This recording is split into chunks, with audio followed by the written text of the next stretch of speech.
es algo que Dios le dejó dicho a Moisés, que le hablara al pueblo de Israel, y que nosotros lo podemos ver el día de hoy. Podemos orar así por los demás hermanos, pero también por nosotros, ¿no? Cuando Jehová habla a Moisés y le dice, en el versículo 22 del capítulo 6, ya para finalizar ese capítulo, y le dice a Moisés: habla a Aarón y a sus hijos y diles: así bendeciréis a los hijos de Israel, diciéndoles: Jehová te bendiga y te guarde. Jehová haga resplandecer su rostro sobre ti y tenga de ti misericordia. Jehová alce sobre ti su rostro y ponga en ti paz, y pondrá mi nombre sobre los hijos de Israel, y yo los bendeciré.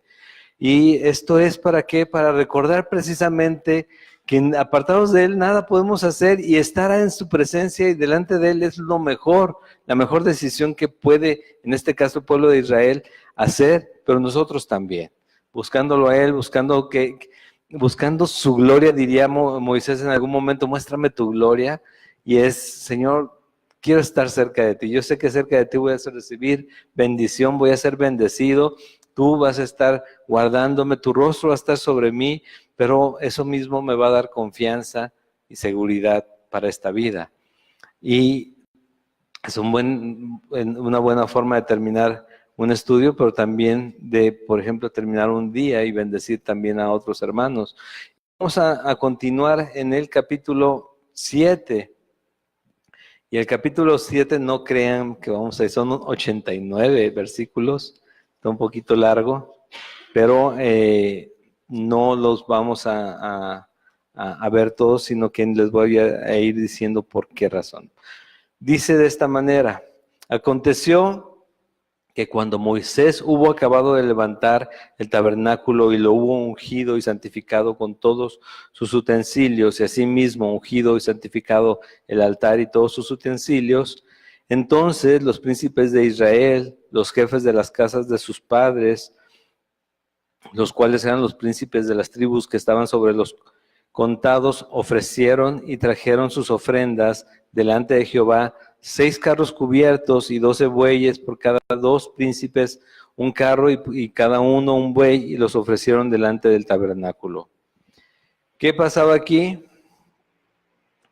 Primero, ¿cómo lo podemos ver? Bueno, primero están preparándose para salir. ¿Recuerdan que lo que estuvimos viendo los capítulos anteriores era cómo se iban a repartir las labores, sobre todo los levitas, en los últimos 2 capítulos, los levitas, para levantar el tabernáculo, cuidarse unos a otros de no ponerse en riesgo y morir tocando cosas que no todos los hombres podían tocar, y menos, y aún así los levitas, solamente algunos, los sacerdotes podían tocar las cosas santas, tenían que cubrirlas bien.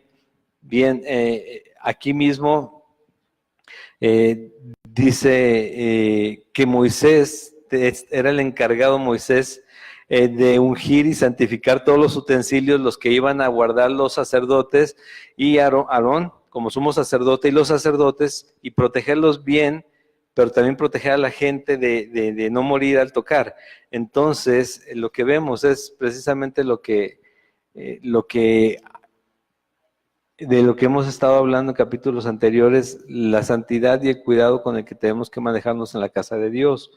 Pero después de eso, en el versículo 1 y 2, 2 y 3 que leímos enseguida, dice: pero hay necesidad para mover todas estas cosas. Estamos hablando del tabernáculo de reunión. No solamente es la carpa donde estaban acomodadas las cosas sagradas, donde Dios se manifestaba, sino eran postes, tablas, cortinas, eran varias cosas que se tenían que llevar.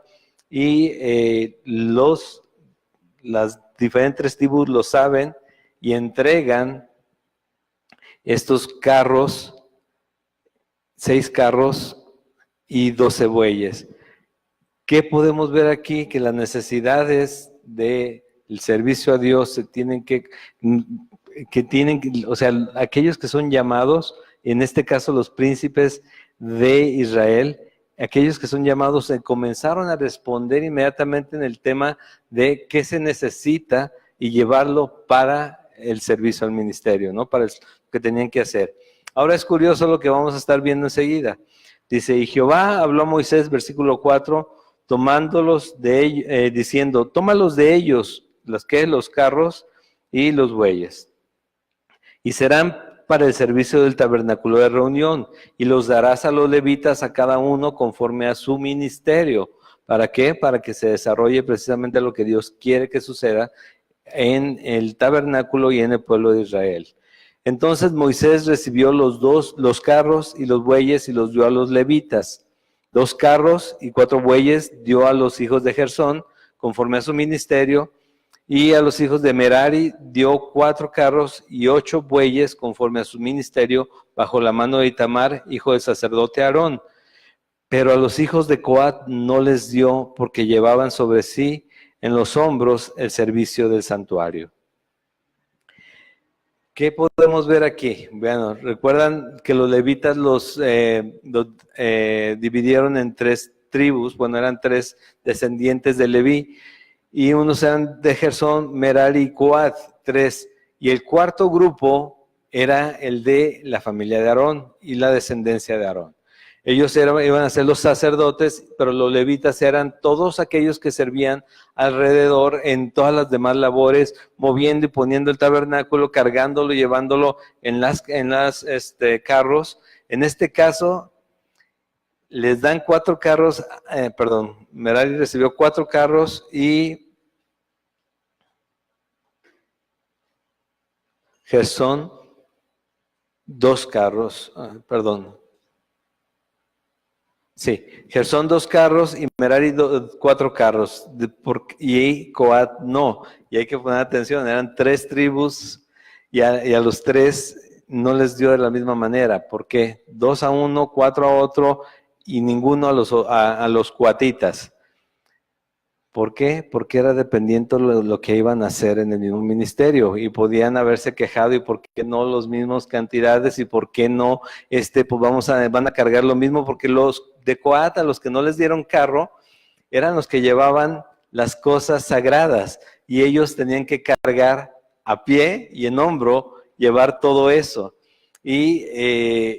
Tenían que ser solamente los coatitas, no podían combinarse con los gersonitas ni con los meraritas o con los de Merari. Tenían que ser cada quien lo suyo. Y eso se podría ver como injusto, pero era una decisión de Dios.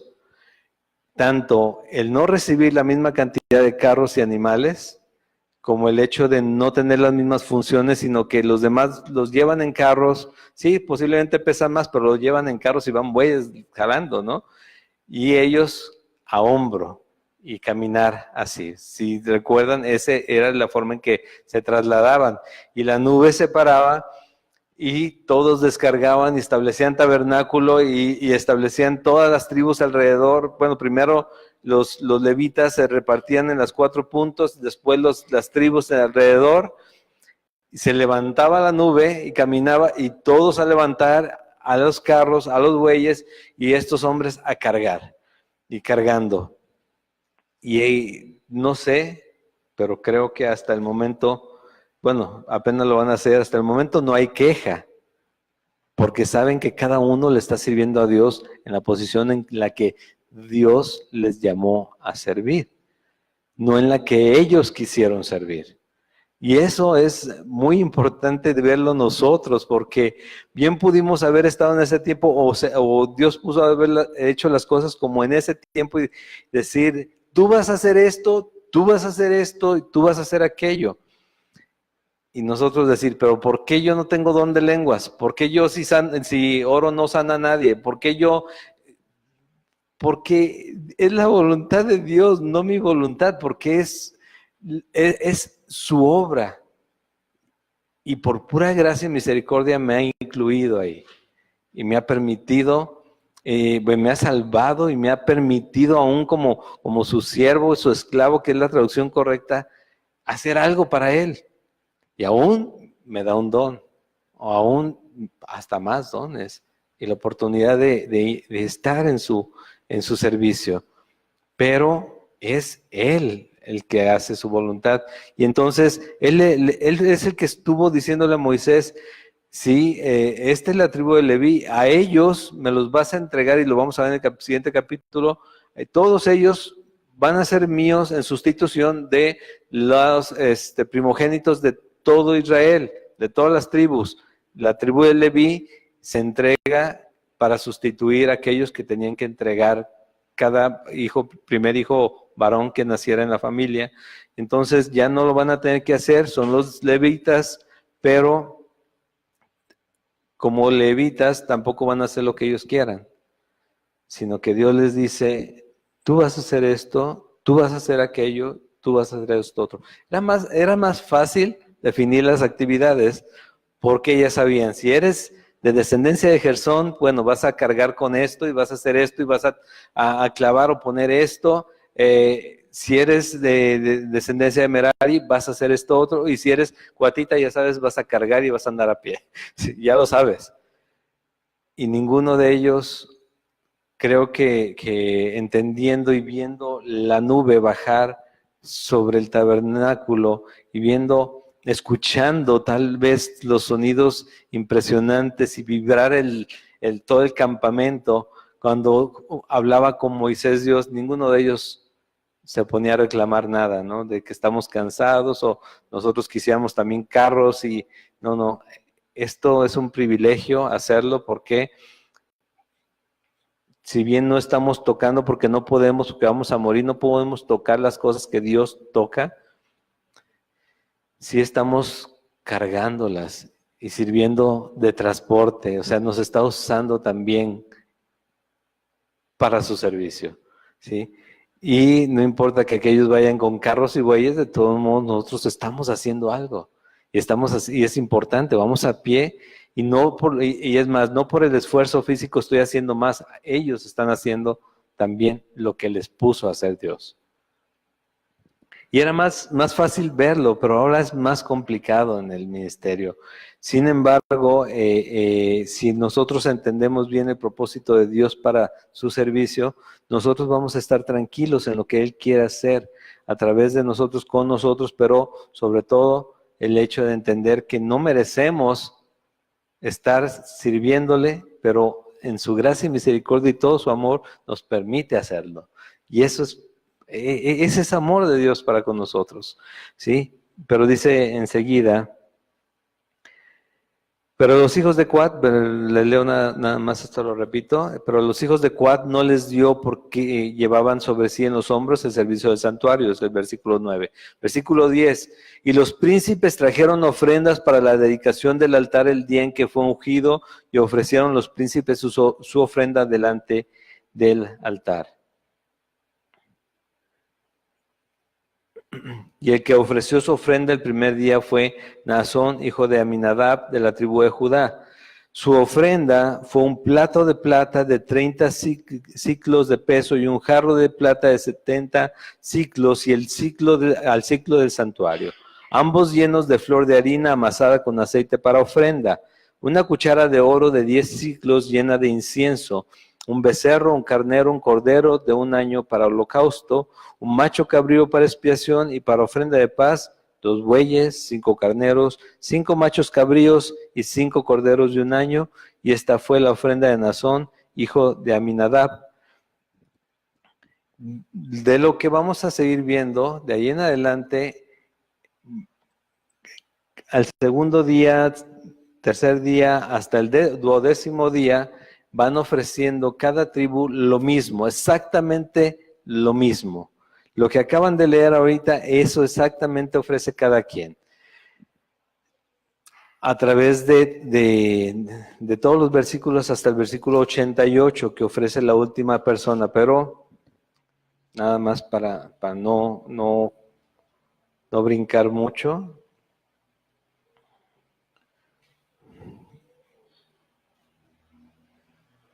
Dice, el segundo día, el versículo 18, ofreció Natanael, hijo de Suar, príncipe de Isaacar. El tercer día, el versículo 24, Eliab, hijo de León, príncipe de los hijos de Zabulón. El cuarto día, Elisur, hijo de Sedeur, príncipe de los hijos de Rubén.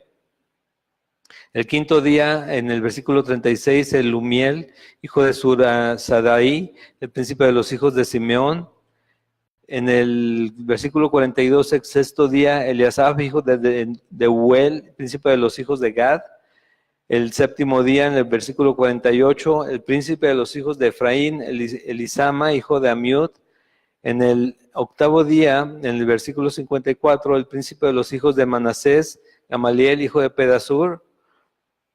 El 60, en el versículo 60, el noveno día, el príncipe de los hijos de Benjamín, Abidad, hijo de Gedeoni. En el décimo día, el versículo 66, el príncipe de los hijos de Dan, Ahiezer, hijo de Amisadaí. En el versículo 72 dice, el undécimo día, el príncipe de los hijos de Aser, Pagiel, hijo de Ocrán. En el versículo 78, el duodécimo día, el príncipe de los hijos de Neftalí, Aheira, hijo de Enán. Son 12 días, 12 ofrendas y holocaustos iguales, exactamente igual, ninguno menos, ninguno más. Cada uno vio la misma responsabilidad y la misma instrucción para entregar, y esto también nosotros lo tenemos que hacer nuestro. ¿Por qué?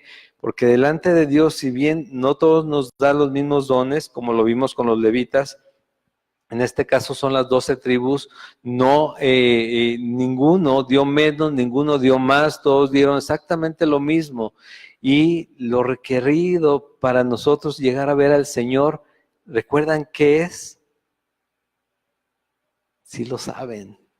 Exactamente, santidad. Dice, buscar la santidad sin la cual nadie verá al Señor. Nadie verá al Señor. Todas estas tribus ofrecen lo mismo. ¿Por qué? Porque ninguna era más, ninguna era menos, ninguna estaba recibiendo más de Dios, ninguna menos, a pesar de las diferentes funciones, a pesar de la diferente localización en el campamento. Todos habían sido liberados de Egipto, todos habían sido alimentados con maná, todos habían sido sustentados con agua de la peña, que es Cristo, dice 1 Corintios.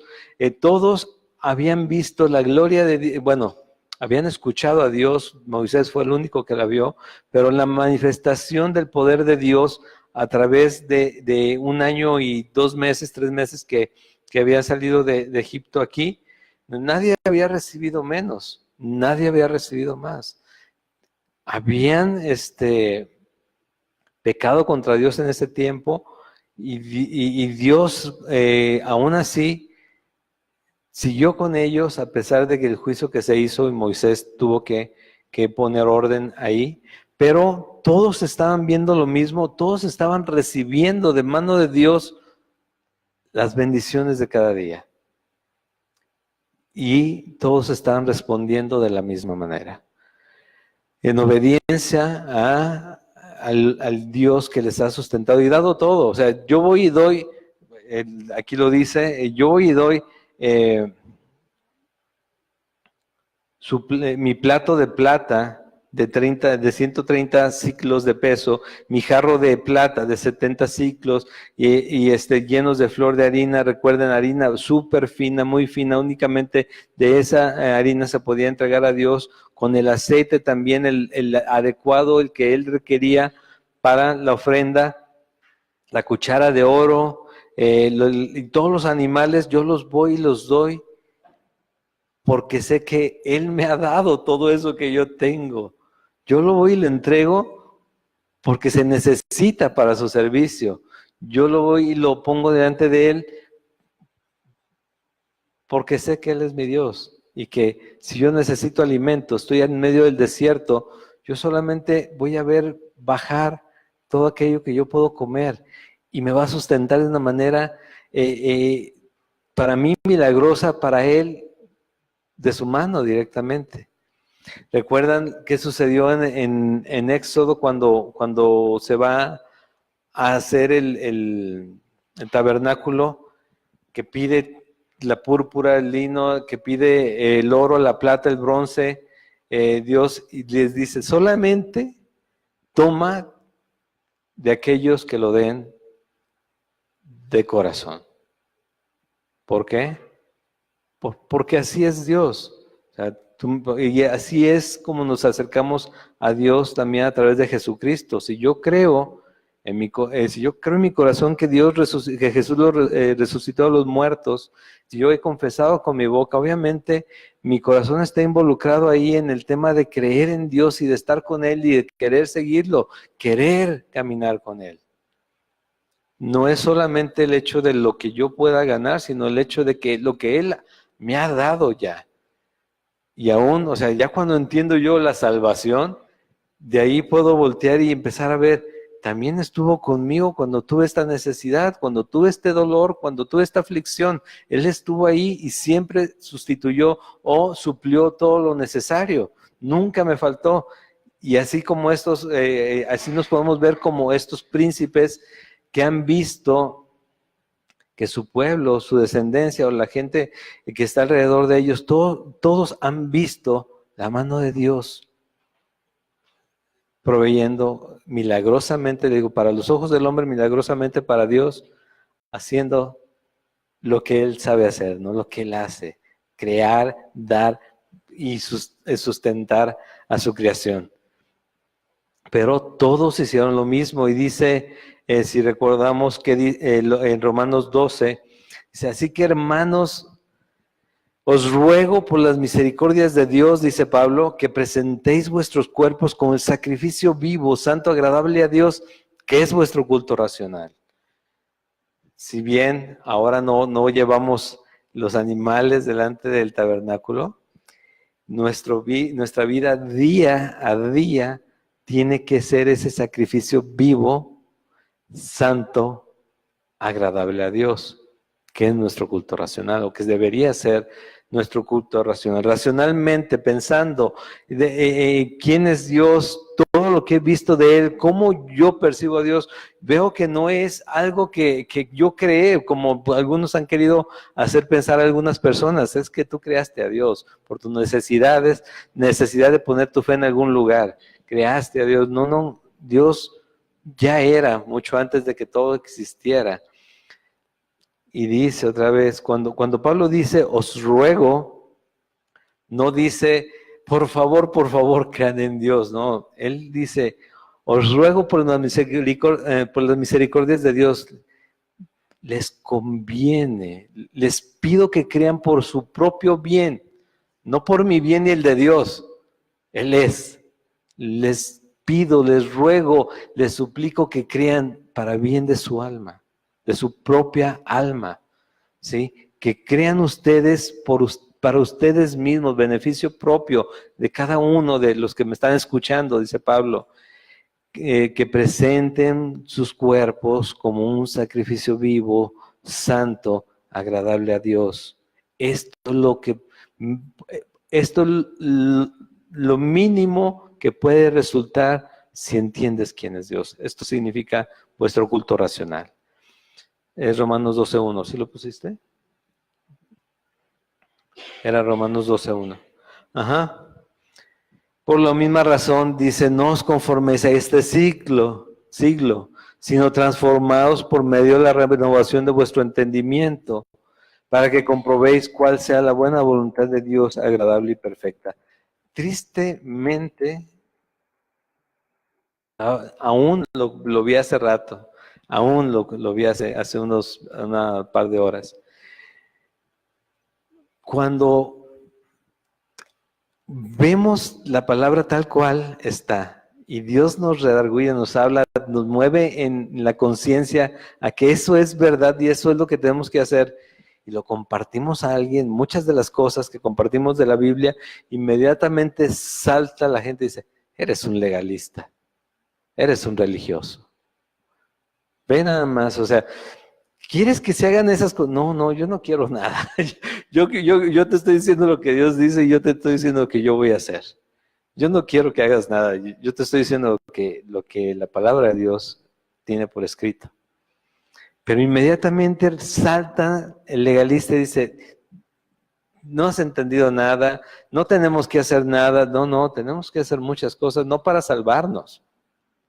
Para salvarnos solamente Jesucristo en la cruz y resucitando por amor a nosotros y por pagar el pecado. Eso es lo único, pero por amor a Dios. Yo sé que no puedo hacer nada que pueda ganar y pagar lo que Dios hizo por mí, pero sí, por amor a Dios, mínimo lo que veo en estas personas, en estos hombres que dicen, Dios nos ha mostrado tanto su amor, su misericordia y que Él es, sobre todo que Él existe, que los cuatitas no dudan en cargar las cosas y andar a pie atrás de los bueyes y los carros, que los otros hombres, bueno, es que tal vez nos falte el oro, tal vez nos falte la plata y es que la harina nos podía servir para comer unos días. No, Dios lo merece, vamos a llevarlo, cada quien lo que tiene que entregar. Oye, y si te falta mañana, yo aprendí de Abraham cuando le dijo a su hijo, ¿y dónde está el sacrificio? ¿Qué contestó Abraham? Dios proveerá. Y esa tiene que ser también nuestra oración de esperanza. Dios proveerá, porque así es Dios, ¿no? Así es Dios. Pero en el tema de la repartición también de las acciones, bueno, termino el capítulo con el versículo 89 y dice, y cuando entraba Moisés en el tabernáculo de reunión para hablar con Dios, oía la voz que le hablaba encima del propiciatorio que estaba sobre el arca del testimonio de entre los dos querubines y hablaba con él. Y les digo, si la voz se escuchaba allá adentro, como se escuchaba en el Sinaí, que se cimbraba todo, no, o sea, qué privilegio y qué impresionante podía ser estar ahí cerca, no a un lado, de estar como a 1 kilómetro y estar sintiendo la vibración de la voz de Dios, de estar ahí, pero sobre todo, más allá, porque los hombres lo escuchaban, todos temían y no se querían acercar. Le decían a Moisés, ve y habla con él. Y pues ahí nos platicas qué te dijo, ¿no? Y cuando Dios les había dicho, tienen la oportunidad de acercarse. Y no quisieron, tuvieron miedo. Bien, que no es solamente el hecho de que estuviera la nube de humo sobre el monte o sobre el tabernáculo o que cimbrara todo, sino que lo que se escuchaba y que Moisés les transmitía era la voz de Dios, era la instrucción de Dios, era su voluntad, era la dirección para sus vidas. Y eso era lo importante. Y ahora nosotros deberíamos ver, precisamente cuando vemos la Biblia en la casa, y que, digo, esto que está ahí, aunque esté cerrada, lo que está ahí, Dios lo habló y de una forma sobrenatural para aquellos que lo recibieron y lo escribieron y que se quedaba para nosotros. Y en ese tiempo Moisés iba y hablaba y escuchaba a Dios y él salía a transmitir todo eso. ¿Qué sucedía ahí? Bueno, para conocer a Dios y saber quién era el Dios de Abraham, de Isaac y de Jacob, tenía que estar esa relación con Moisés. Y Moisés comenzó a conocerlo cuando comenzó a escucharlo. ¿Quién eres tú? ¿Quién es el que me habló? Yo soy el que soy, ¿recuerdan ese momento? Yo soy el que soy. Y de ahí comienza aquel tiempo. Batalla con Moisés oye, ya me dijiste para qué me estás hablando, quieres que vaya a liberar a Israel, pero ¿por qué no mandas a alguien más? Te estoy mandando a ti, aún le habla fuerte, ¿no? Y te empieza una relación que de repente vemos, bueno, es que solamente Moisés, no, es que cada uno de nosotros podría tener esa relación día a día con Dios. O quien no ha escuchado de repente, te estoy mandando que hagas esto, y yo, pero Señor, ¿por qué? Te estoy mandando que lo hagas. Y él no cambia, ¿no? Entonces, el tema de hablar y estar ahí, recuerden, esto sucedía en el lugar santísimo. Dice en el propiciatorio, quiere decir la mesa que está sobre el arca del pacto, donde están los querubines tallados a cada lado, y de ahí salía la voz. Y nosotros, a través de Jesucristo, en el sacrificio que Él hizo, nosotros, cuando Él rasgó la cortina, nosotros podemos entrar hasta el lugar santísimo y hablar directamente con Dios. Y Él responde también. Y Él nos guarda, y Él nos guía, y Él nos instruye. Pero tenemos que conocerlo, y para eso nosotros tenemos que acercarnos a Él, conocer su voluntad, conociendo su palabra, entender que esta palabra no es solamente es su voluntad, sino es la autoridad sobre mi vida. La quiera creer, lo quiera hacer o no lo quiera hacer, sigue siendo la autoridad sobre mi vida. Pero como lo entiendo como su voluntad y la autoridad, entonces yo también entiendo acciones y consecuencias en cuanto a caminar con Él, conociéndole y saber cómo hacerlo, ¿no? Y también cómo adorarle, cómo acercarme, cómo buscar agradar a mi Señor. Eso es importante. Todo eso se aprende con esa relación que Moisés nos muestra, pero que también nosotros podemos tener cada día. Pero volviendo a lo anterior, o uniendo más bien todo esto, pero todo va junto ahora en Cristo. Si bien no hacemos sacrificios, si bien Él fue el último sacrificio, nosotros también, ¿qué le damos y qué llevamos delante de Él? Lo vemos en el tema de los dones. Por ejemplo, 1 Corintios capítulo 12, si me quieren acompañar ahí, por favor. Si pueden acompañarme ahí, ¿vas a poner los versículos? Sí, todos. Aquí los podemos ir siguiendo. ¿Y yo dónde, verdad? Ahorita.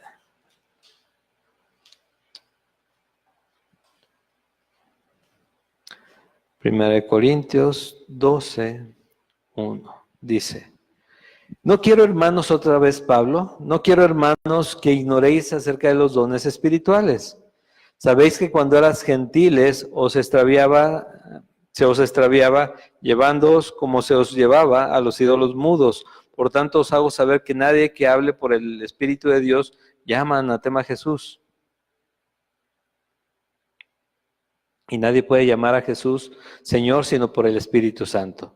Y ya vamos viendo quién es el que hace toda la obra. Ahora bien, hay diversidad de dones, pero el Espíritu es el mismo.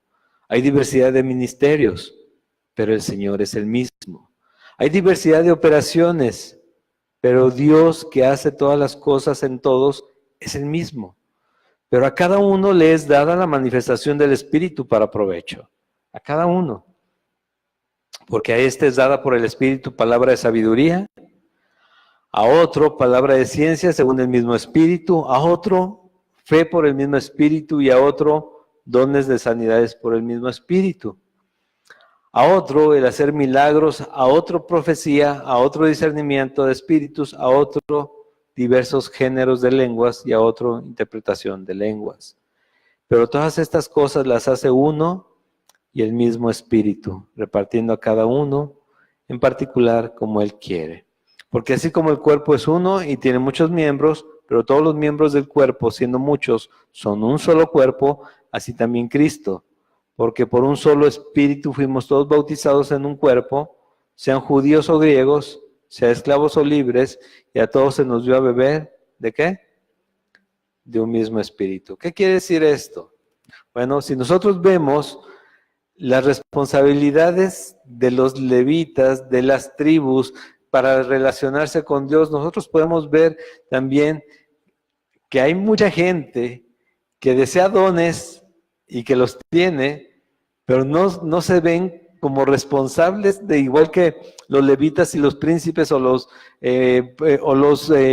miembros de las tribus, que son para relacionarse con Dios, para edificar el cuerpo de Cristo, pero que todo lo da Él. O sea, como a ellos les repartió las actividades que tenían que hacer, a nosotros nos reparte los dones y nosotros nos peleamos por los dones, como si los pudiéramos manipular en el Señor, al Espíritu Santo para que nos lo diera. Pero también menospreciamos dones.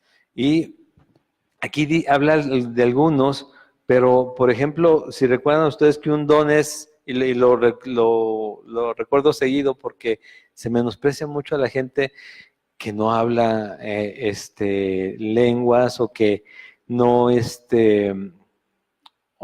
ora con ese fervor y que creemos que esa persona sana a todo el mundo, pues cuando es Dios el que lo sana, sino que está acomodando sillas, está limpiando baños, está trayendo y comprando cosas y trayéndolas y llevando y esto y lo otro, y dice que hay un don que eso lo hacen los que ayudan. Y a veces menospreciamos esas cosas, y para Dios Él puso ese querer y hacer en ayudar como a otra persona, en hablar lenguas en algún momento, o en sanar a otra persona por medio de una oración, o el dar una palabra de sabiduría, o profetizar hablando la palabra de Dios en algún momento. Y es lo mismo.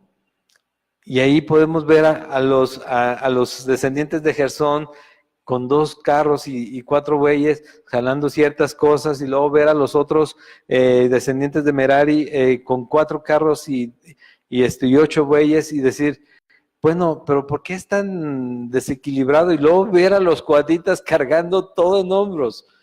Y decir, porque Dios así lo quiso. Dice Pablo, ¿hablan todos en lengua? ¿Todos profetizan? ¿Todos hacen todo? No. Se necesita de todo en la iglesia, pero el mayor problema no es a veces ni eso, sino que no queremos tomar la responsabilidad de nuestro servicio en la iglesia. Todos tenemos algo que hacer en el cuerpo de Cristo, no en el local, este es un local, en la iglesia de Cristo, donde es gente la iglesia de Cristo, sirviéndonos unos a otros, edificándonos unos a otros, orando unos por otros, teniendo misericordia unos por otros, honrando a Dios, honrando a los hermanos, honrando a Dios, sirviendo a los hermanos, honrando a Dios, sirviendo a Jesús, como Él lo hizo, mostrándonos, lavando los pies de los demás, hacerlo nosotros también. Obvio, no literalmente, sino en lo que se requiera con cada hermano. ¿Por qué? Porque es voluntad de Dios, no nuestra. ¿Por qué? Porque Él es el que reparte los dones. Nos gusta, bueno, cuando se practican, nos gusta practicarlos, bueno, a mucha gente, y que los vean. Pero cuando Dios interviene acerca del orden, entonces se les llama también legalistas. Es que no sean legalistas. Y no, es que yo veo una iglesia que todos se hacen bolas y todos se estorban en las oraciones y en las lenguas. Cuando dice Pablo, guiado por el Espíritu Santo, en orden. Bueno, en orden. Sí, en orden es como se hacen las cosas para Dios. ¿Qué sucedería o qué hubiera sucedido si las descendientes de Gersón o de Merari dicen, pues te ayudamos a los coatitas, nosotros cargamos eso? ¿Qué hubiera pasado con esas personas que van y levantan las cosas? ¿Perdón? Según lo que dice aquí, hubiera muerto. Esa sería la consecuencia. Si hubieran hecho algo que no les dijo Dios que hicieran y dejado de hacer lo que les dijo que hicieran. Ahora no pasa eso, pero sí peleamos por esas cosas y dejamos de ver a Dios y su obra, y tenemos que volver a ver a Dios y su plan perfecto. ¿Para qué Dios me dio esto, o Dios me puso de corazón, o Dios me guió, o Dios me tiene en tal iglesia, en tal lugar? ¿Qué puedo hacer? ¿Cómo puedo servir? ¿Cómo puedo servir? Obviamente, no al local, a la iglesia, sirviendo a los hermanos. Obviamente, el lugar de congregación, el tabernáculo, ellos ofrecían para todo eso, y el mantenimiento, la supervivencia de los levitas. Los levitas no estaban trabajando fuera, estaban solamente ahí haciendo todas esas obras que se requerían, ¿sí? Y si se hacían sacrificios diarios, varios al día, créanme, sacar huesos, quemar huesos, matar los animales, degollarlos, entregarlos, partirlos, estar preparando todas las cosas. Era mucho trabajo y Dios los había puesto a hacer eso. Y para eso, como pueblo elegido, específicamente para esas situaciones. Pero ahora, como iglesia, para congregarnos, para animarnos unos a otros, dice precisamente en Hebreos 10, que el fin de congregarnos, animarnos a congregarnos para que no dejemos de hacerlo como algunos tienen por costumbre, no es solamente forzarnos a congregarnos, sino al contrario, es un acto de amor, dice en Hebreos capítulo 10, versículo 23 en adelante. La mayoría menciona el versículo 25 y dice, es que no te debes dejar de congregar, no déjanos de congregar como algunos tienen por costumbre, dice, pero nunca fuera de contexto sirve para animarnos. Tenemos que ver todo lo que dice Dios, por qué razón dice que nos tenemos que congregar. Dice desde el versículo 23, mantengámonos firmes, sin fluctuar, la profesión de nuestra esperanza, porque fiel es el que prometió. Y considerémonos unos a otros para estimularnos al amor y a las buenas obras, a lo que tenemos que estar, en lo que tenemos que estar como hermanos, viéndonos con el amor de Dios y levantando las manos de aquel que está cayendo, ayudando, dando un empujoncito a aquel que su ánimo o su fe está debilitándose, recordándonos unos a otros qué fiel ha sido Dios cuando hemos necesitado, juntos ver también que estamos en la misma batalla, en la misma carrera, y estar orando unos por otros. Lo mejor que podemos hacer como iglesia, a veces en estas iglesias así de pequeñas, no nos conocemos por nombre todos, pero lo mejor que podíamos estar haciendo es orar por aquella persona que vi al lado, delante, al otro lado o atrás, o que me crucé a la salida por la puerta y me acuerdo de su cara, tal vez no me sé su nombre, pero me acuerdo de su cara. Y digo, Señor, te pido por este hermano, tú lo has puesto delante de mí, tú pones tu cara aquí, no me acuerdo de su nombre, no sé su nombre, voy a preguntarlo la siguiente semana, pero te pido por él y por su vida, por lo que esté pasando, las necesidades que tenga, orar unos por otros como hermanos, por lo menos eso, porque ¿saben qué? No debería ser por agradecimiento, porque estamos llenos del Espíritu Santo, que venimos y decimos, aquí estamos, Señor, y queremos cantarte juntos como iglesia, levantar nuestras voces y decir que tú eres Rey, tú eres Señor, tú gobiernas, tú eres santo, tú eres fiel, tú eres justo, pero también venimos porque hay dolor, porque hay necesidad, porque necesitamos estar cerca de ti y sentirnos cobijados, sentirnos abrazados, consolados, animados. Y eso también es parte de lo que hacemos como hermanos, animar a los demás. Y dice, no, y ya después dice, no dejando de congregarnos como algunos tienen por costumbre, sino exhortándonos, y tanto más cuando veáis que aquel día se acerca. No porque te quiera tener aquí, sino porque eres parte importante del cuerpo de Cristo. Todos somos parte importante del cuerpo de Cristo. Cuando Dios hablaba a los israelitas en ese momento de los carros y de los bueyes y de los sacrificios, todos tenían parte y les había dicho, ustedes van a ir formados de tal manera, todos los hombres mayores de 20 años tienen que estar listos para pelear. Lo vimos en su momento hace 2 o 3 semanas. Llamado en Cristo es una batalla.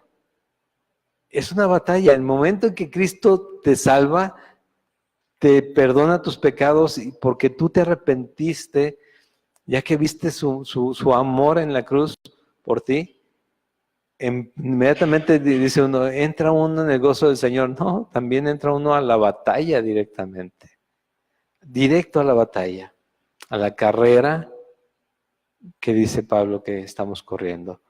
Y en esa batalla necesitamos estar como ejército juntos, fortaleciéndonos y animándonos, pero cada quien con toda la armadura de Dios, pero también cada quien con los dones que Dios le ha dado a cada uno, animándonos unos a otros, exhortándonos unos a otros, sosteniéndonos unos a otros, sirviéndonos unos a otros, para mantenernos constantes y adelante en el servicio de Dios.